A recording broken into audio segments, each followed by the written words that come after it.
Hey guys, good morning. মোৰ চেনেললৈ আপোনালোক সকলোকে স্বাগতম জনাইছোঁ। চাহ একাপ খাই ঘৰটো ধুনীয়াকৈ চিজিল কৰি ল'লোঁ, সাৰি পুচি ল'লোঁ আৰু ইমান ধুনীয়াকৈ ফুলবোৰ ফুলি আছে নহয় জানো চাওকচোন।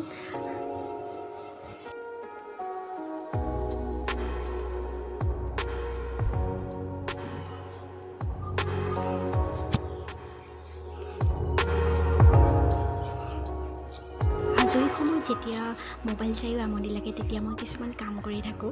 তাৰ ভিতৰত আপোনালোকে দেখা পাইছে এই বটলটো মই নিজে আৰ্ট কৰিছিলোঁ আৰু সেই বটলটোনো কেনেকৈ আৰ্ট কৰিলোঁ তাকে মই আপোনালোকৰ লগত শ্বেয়াৰ কৰিছোঁ।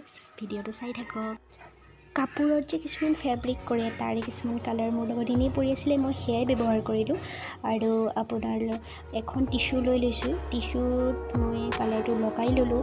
তাৰপাছত আপোনাৰ বটলত মই সেই কালাৰটো লগাই দিলোঁ আৰু বটলত লগোৱাৰ পাছত মই এনেদৰে বটলত লগাই ল'লোঁ। লোৱাৰ পাছত মই এনেকৈ বটলটো শুকোৱাৰ পাছত মই এনেকৈ টেপ লগাই তাত আৰু হোৱাইট কালাৰ আছিলে সেই কালাৰটোৱে মই এনেধৰণে ফুল আঁকি দিলোঁ। বটলটো দেখাত কেনেকুৱা লাগিছে আপোনালোকে কিন্তু জনাব নাপাহৰিব।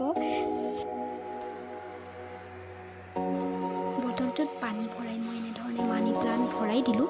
যদি আপোনালোকৰ মোৰ ভিডিঅ'টো ভাল লাগিল তেনেহ'লে লাইক কমেণ্ট শ্বেয়াৰ আৰু ছাবস্ক্ৰাইব কৰি দিব। ধন্যবাদ।